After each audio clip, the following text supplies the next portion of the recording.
और उसने कहा कि अगर वो अपना कर्तव्य निभाएं, राजवंशी होने का अगर वो कर्तव्य निभाएं, तो मैं तो उन्हें अपने आसन पर बैठाऊंगी।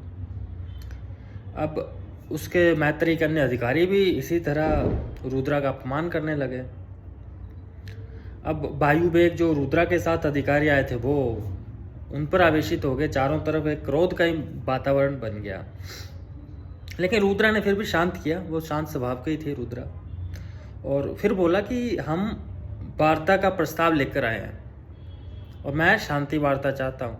अब उसने अपनी आवाज़ को गंभीर किया और बोला कि आप मुझे ये बताएं कि अगर आपका विरोध राजस्व को लेकर था तो आपने पृथ्वी के सैनिकों पर हमला क्यों किया? आपको इस चीज़ के लिए आप हमसे वार्ता भी कर सकते थे और अपना प्रस्ताव हमारे समक्ष ला सकते थे।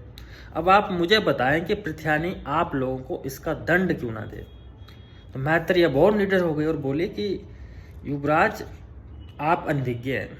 हम कह रहे हैं कि आपने अपने कर्तव्य का निर्वहन किया नहीं है, क्योंकि आप काकर्णों से हमारी रक्षा नहीं कर पा रहे। आप लोग तो योद्धा कहलाने के काबिल ही नहीं हो।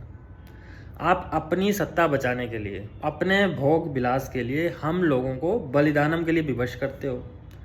अब चरिपाक्ष जो पृथ्वी का अधिकारी था उस कबीले में नियुक्त, वो बोला बलिदानम एक पृथ्वी और काकर्णों के बीच का शांति समझौता है।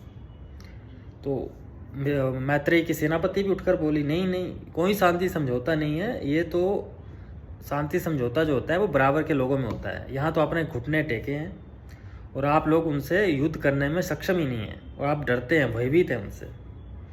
तो रुद्रा फिर गहरे स्वर में बोला कि आप लोगों की सुरक्षा हमारा कर्तव्य है, परंतु मैं बलिदानम और काकर्ण दोनों के बारे में अनभिज्ञ हूँ। मैं बलिदानम के बारे में तो मैं जानता ही नहीं हूँ कि आप किस बात की चर्चा कर रहे हैं।